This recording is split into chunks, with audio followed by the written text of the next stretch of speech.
This is Charlotte Bergman, the host of Political Talk with Charlotte. Thank you for joining me. We have an exciting show today.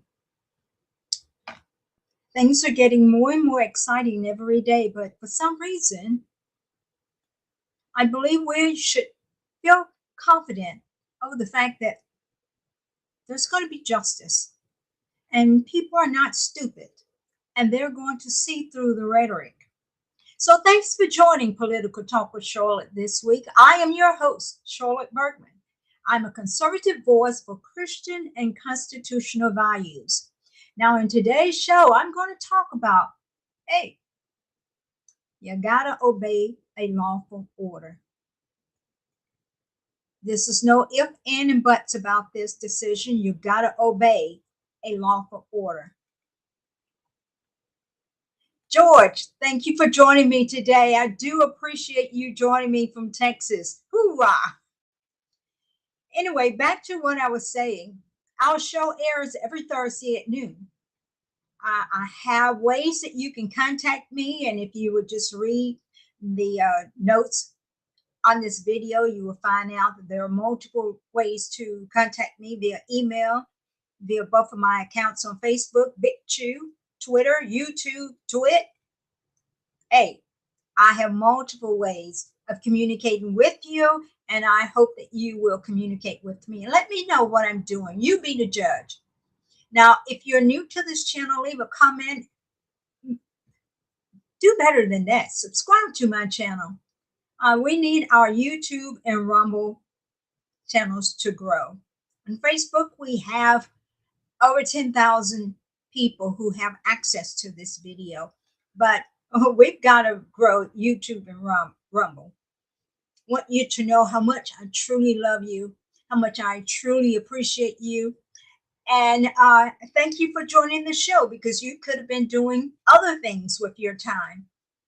As they say, time is money. But saving our country, getting the truth out, is worth more than money. So please share my video if you agree with me. And some of you are sharing them, and I see that you are sharing my video, and I do appreciate you so much. When you share my video, you help to break the shadow banning that is occurring. Even though Facebook, various other social media sites have saying that they're going to stop the shadow banning, it is not true in all instances. But we can bypass the shadow banning by you getting involved. Want to encourage you, if you hadn't already, read my book, The Last Trumpet in the Battle for America. In the interim, sit back, enjoy your popcorn and Kool-Aid, and enjoy this show. I'm going to start out with what Scott Jennings said when he destroyed CNN's rhetoric. Scott Jennings destroyed the Democrat leaders for radicalizing their base to interfere with the federal law enforcement. And that is what we are seeing in our nation. Liberal Democrats are telling the people, or giving the people, reason to become angry, to become incensed, to risk their lives. And we saw yesterday there's a consequence from that. So why are people thinking it's okay to ram their cars into ICE agents enforcing the law? Why? Because of their political leaders' rhetoric. If I disagree with my IRS bill, according to Scott Jennings, do I just plow my vehicle into the Treasury Department? Ha! That's a good observation, but I'm going to let you hear what Scott has to say himself. What strikes me is, first of all, it's extremely sad and unfortunate that someone died. I mean, the political fighting and disagreements aside, it's terrible. You don't want people to die in law enforcement situations or otherwise. But it strikes me that we are undergoing an epidemic of political vigilantism right now. Why are people showing up in vehicles, in convoys, not just in Minneapolis, but all over the country, in an effort to obstruct lawful federal law enforcement activities? This is not an isolated incident. We have had hundreds of car rammings against ICE agents all over the country. According to DHS, this lady in this car today, along with other vehicles, had been tracking ICE agents around. Why are people believing that they can drive their car into a federal law enforcement situation and that is an appropriate thing to do? I understand they don't like the fact that these agents are enforcing existing immigration law, but that's not how we change laws in this country. If you don't like a law, you talk to the politicians. You don't drive your car into the middle of a building or a law enforcement situation that's being occupied by the people who are simply there to enforce the law. If I don't like how much the IRS is charging me in taxes, I don't drive my car into the Treasury Department and try to run somebody over. I call my congressman. Political vigilantism is being encouraged by Democratic officials like the Lieutenant Governor of Minnesota, Peggy Flanagan, who earlier this year told people to, quote, put your bodies on the line, and Tim Walz calling these guys Gestapo all year. What do you think happens when you radicalize a base of people about this? What do you think happens? People get emotional and they lose logic and they do things to harm themselves, as with what happened with the young lady who lost her life yesterday. And from what I understand, she has 3 children and her wife was there filming the incident. Her wife was out of the vehicle and she was filming the incident. You think that wasn't intentional? Guys, what we're seeing around our nation, and I'm glad that there is exposure occurring. Minnesota is corrupt. Minnesota is a train wreck. And there's no ifs, ands, and buts about it. The vehicle that that young lady used was being used as a weapon. And the ICE agent defended himself. Clear-cut self-defense. And many of the liberals that are looking at yesterday's video are not understanding that this is not the observing the positions of the 3 ICE agents was lost on many liberals. They saw 2 ICE agents, but there was an agent in front of the vehicle who actually got struck. He actually got struck and he had to go to the hospital. What Tim Walz, what Mayor Fryer is refusing to acknowledge, which they want to ramp up again, is they want this to be another George Floyd incident. Well, this is not 2020. This is not 2020. And the plans have been implemented over a year ago to ramp up support in these cities. So when these dangerous protesters who do not protest peacefully, but protest dangerously come out, they've got officers there immediately to make sure that the danger is being addressed and to allow people to protest peacefully.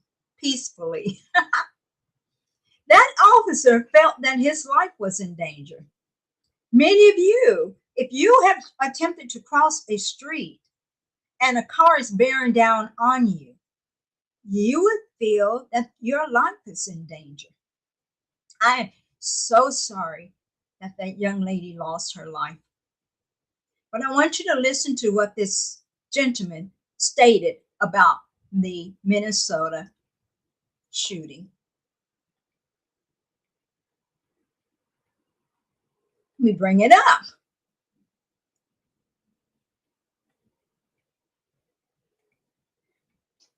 I couldn't let this one be the beginning video of my show, because already this guy is being blackballed because his narrative does not fit the description of people who will come out and see through the truth. Bobby, thank you for joining me. George,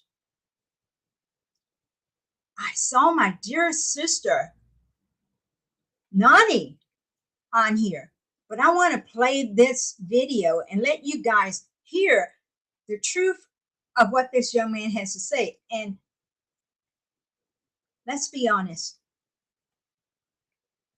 the Democrats are losing the support of people who they assume would automatically come out and support them. Okay, it would help if I turn the volume up on this one. No!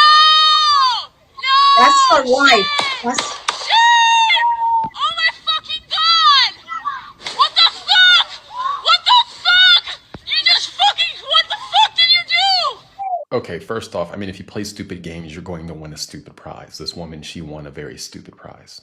But when I was looking at this, I was debating because it's like kind of in the middle. Initially, I thought this. Like it's close enough to where like it makes sense that he shot, but did he get hit first? Like what happened? Like this angle, it's kind of hard to like definitively feel good about something. When I looked at this, I was not thinking, oh, he murdered this woman. No, it's not what went through my head at all. What more went through my head was, okay, was this shooting justified or not? And I was leaning towards yes. But pay attention because you likely won't see a lot of Democrats talk about this. Let's look at this from a different angle. Because from that angle, for me, it wasn't as clear as I would have liked it to be, so I could feel good about leaning one way or the other. Again, I was leaning towards he was justified already. But now let's look at this angle.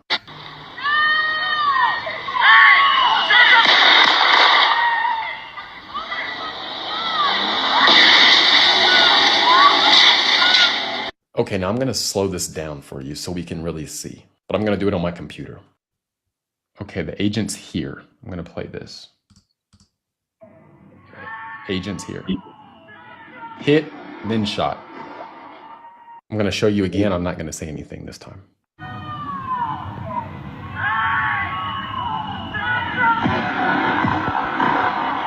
So to make it clear, he was hit before he shot her. She should have complied with law enforcement. It's really that simple. Like I said in the beginning of the video, if you play stupid games, you win stupid prizes. I've said the same thing to many Black Americans when they would complain about police brutality while actively not complying with police. Again, if you play stupid games, you will win a stupid prize. Same concept here. The Democrats shouldn't be accepting their people working to obstruct federal law enforcement from doing their job. They should be condemning this type of behavior, but instead they incentivize it and praise it. They don't condemn it. They allow it to happen. They make it socially acceptable, and this is a result of that. These men shouldn't be harassed by U.S. citizens while trying to force our own immigration laws. But that is the modern Democratic Party today. Anyway, that's all I got for now. Just a reminder, I have a free email newsletter where I cover many. okay.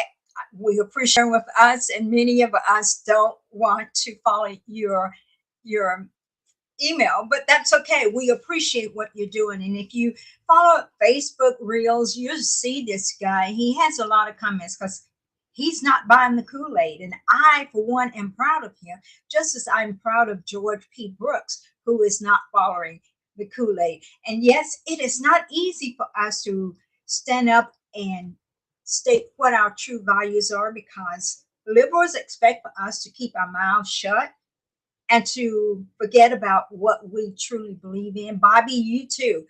It takes courage to do that. But hey, more and more people are waking up and doing that. They are following their own beliefs. As I said, I feel very sorry for this young lady who lost her life. But I felt like, well, she used her car as a weapon. And when she used her car as a weapon, there were consequences. I'm going to show you a video later where she actually backs up, and you can see the evidence of her backing up by the fact that her brake light comes on momentarily. And then she takes her foot off the brake and she drives forward. And there were 3 officers, and one was in front of the vehicle and he was injured. But I want you guys to hear what Jacob Fry had to say. And there's a reason why Jacob Fry said this, because they want to bring back George Floyd. They want to bring that back. You know, they feel like what they did with George Floyd, it just really got people out in the streets and helped them to win the election in 2020. Well, this administration has already gotten ahead of them. So let's listen to what Jacob Fry has to say, because he's got a dirty mouth. He needs to clean his mouth up just a little bit. At least tell the truth if he's going to say those things. To ICE, get the fuck out of Minneapolis. We do not want you here. Your stated reason for being in this city is to create some kind of safety, and you are doing exactly the opposite. To ICE, get the fuck out of Minneapolis. We do not want you here. Okay, you heard what he said. Get out of Minneapolis. But they've got problems in Minneapolis. Noni, you are right. You're definitely, she shouldn't have been blocking the road to begin with. It's a stupid reason to die. Oh my gosh. George, I hadn't thought about that. Suicide by cop. I don't know if she planned that, but that is an observation. I've lost at least one viewer. I guess they didn't expect for me to come with the truth. Guys, it's a time for choosing. And this is what is happening in Minneapolis, and I will tell you why they're doing this a little bit later. You either believe what your own eyes tell you, what you actually see, but they've gotten so good to convince people to believe what somebody else told them, what you saw. They have convinced people to overlook what they have seen for themselves, but to believe what somebody else has told you. Well, I'm going to tell you, this girl, Charlotte Bergman, I love my country. And I want my country to be safe. And I want people to be able to enjoy their lives. So therefore, I stand with ICE. I want it to be known today, right now. And I use Caroline Levick's post. I stand with ICE. And if the governor and the mayor in Minneapolis would help people to understand that they are interfering with legal activity, because all they're doing their jobs. They were hired. I'm reading your post, George.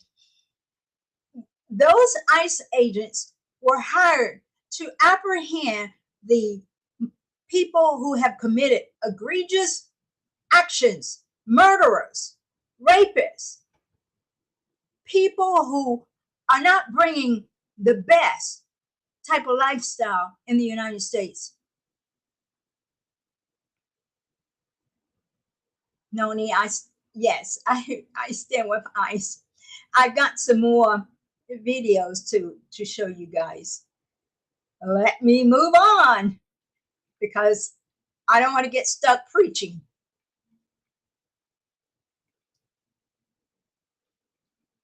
Okay. I am preaching. I'm sorry. My daddy was a preacher. Come on, give me a break. It comes naturally. Let's hear what Nick Sorta has to say. Of ICE, of the ICE office. Is ICE entitled to less protection than the average citizen? Are they second-class citizens now? Have we decided that we're going to put them out there as targets? Let's see where this goes here a second. And some of the audio, just for the folks at home, we don't want it to be too abrasive, and that's why we're kind of riding this a little bit. The summer of love was hot for many reasons, including the temperature. It's cold in Minnesota. Yeah. Right now, 29 degrees, feels like 25. It's not going to get much warmer than that throughout the day. You wonder if, in a different climate, this is going on today, whether or not there's 2,000 people in the street, or 5,000 people. Whether we've talked about this on the air before, the weather in these circumstances helps. Believe it or not, it matters, I should say. Mm-hmm. Okay, they are out there. They are protesting. But I want you to know that things are not going to go the way they did in 2020. We were convinced that those particular states, those cities, would have police to actually tamp down on the violence. They didn't. They wanted to incite violence. What now, in 2026, they're not going to get away with it. They're not going to get away with it because impeding a federal officer is a crime. Just plain and simple. Why is it illegal? ICE agents are federal officers enforcing immigration laws under the Department of Homeland Security Authority per 8 USC 1357 and related statutes. Physically blocking ICE vehicles or agents doing official duties qualified as forcible impediments, intimidates, or interferes with federal officers. Assaulting, resisting, or impeding certain officers. This is something that the governor and the mayor are not telling people to not do. They're actually encouraging it. This is a federal law, even without physical contact or injury. Simple obstruction, refusing to move your vehicle can trigger charges. Refusing to remove your vehicle when the officers tell you to, and as you probably observed, she was about to be placed under arrest. They told her to get out of her vehicle. They told her to get out of her vehicle, and she decided she wasn't going to do it. So let me play for you, and I hope I can get my screen set up so that you can see everything that happened. I'm going to show this to you so you can see it. Thank you, George, for standing with America.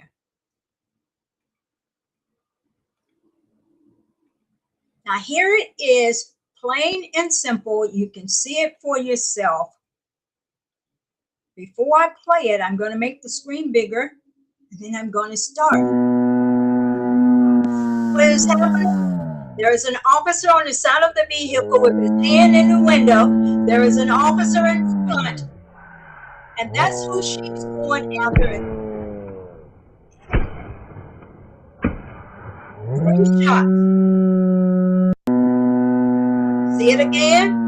There's an officer on the side. The liberals think that's who shot her. No, it's the officer in the front. Her vehicle is heading toward him. I'm going to play this one last time. I want you to focus on the fact that when she her brake lights are on, and then now she's moving forward.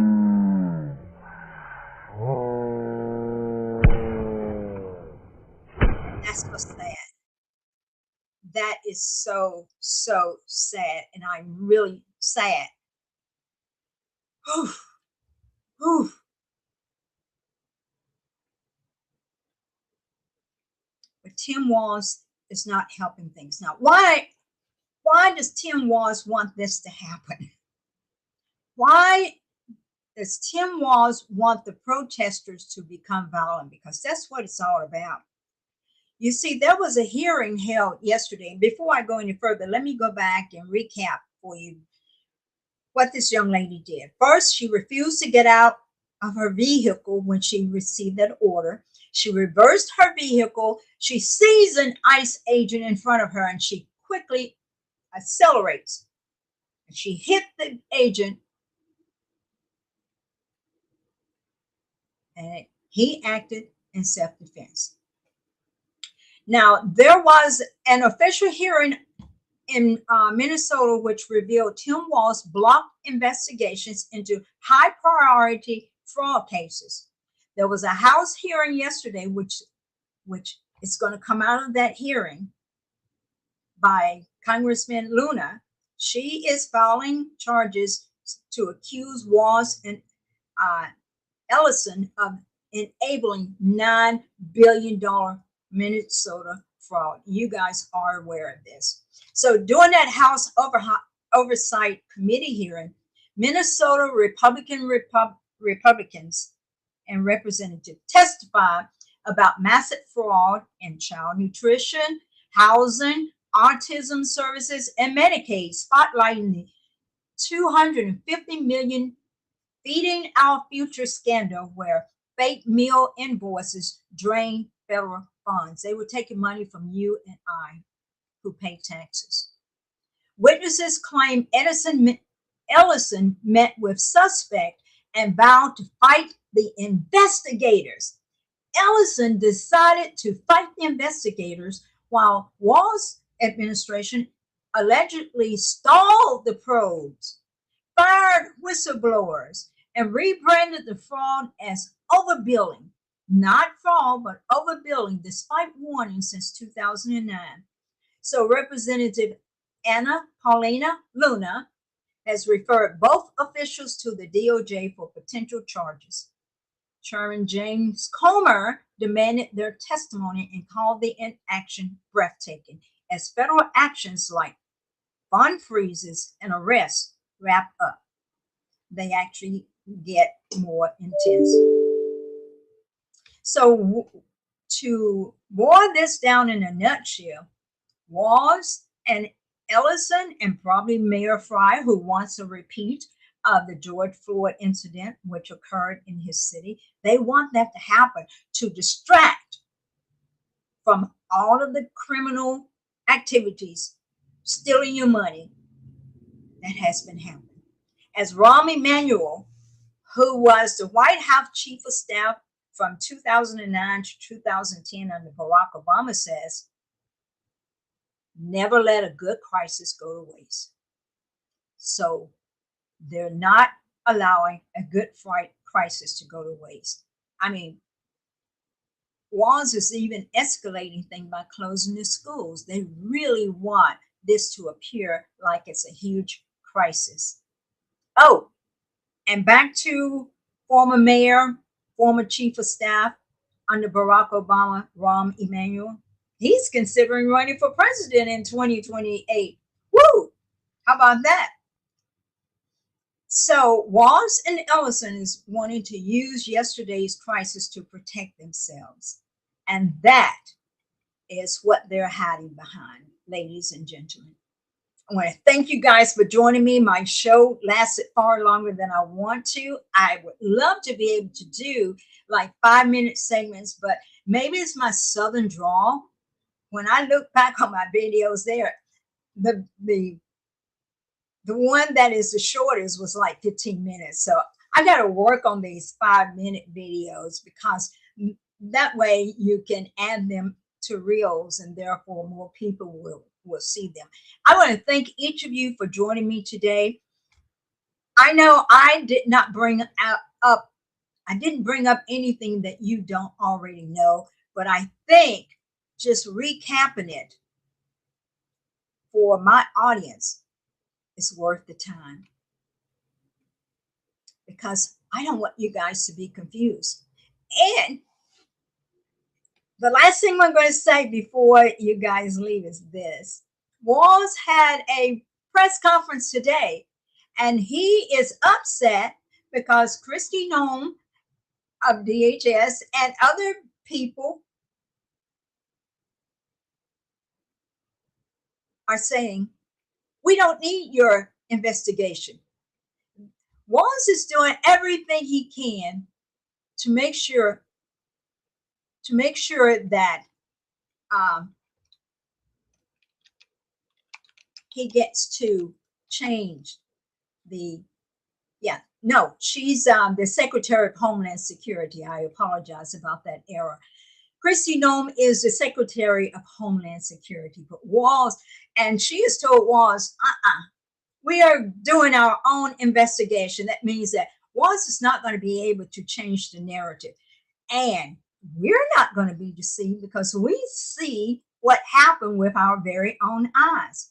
Guys, you guys have a great day out there. I do appreciate each of you joining me. And apparently, based upon the fact that we have so many joining us today, this is a topic that you guys are interested in. And I hope I did justice in explaining what I understood about it. But this is Charlotte Bergman. Did I mention Mary Jo? Mary Jo, thanks for joining us. I hope you're still on watching the show. Let's see what Mary Jo has to say. Mary Jo said, replying to Bobby Williams for election fraud. Democrats cannot win without illegal immigrants. There we go. Also, Dominion and Smartmatic voting systems from Venezuela. They were used in Venezuela, so you hit the nail right on the head. And we're going to find out a lot of information as Maduro decides to talk in order to save his own skin. We'll probably find out what actually happened in 2020 and 2022. And the fraud could have occurred in 2024, but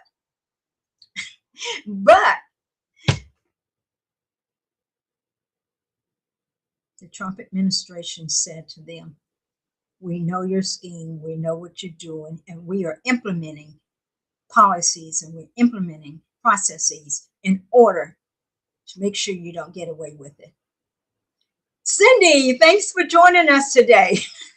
I love each of you guys. Thank you so much.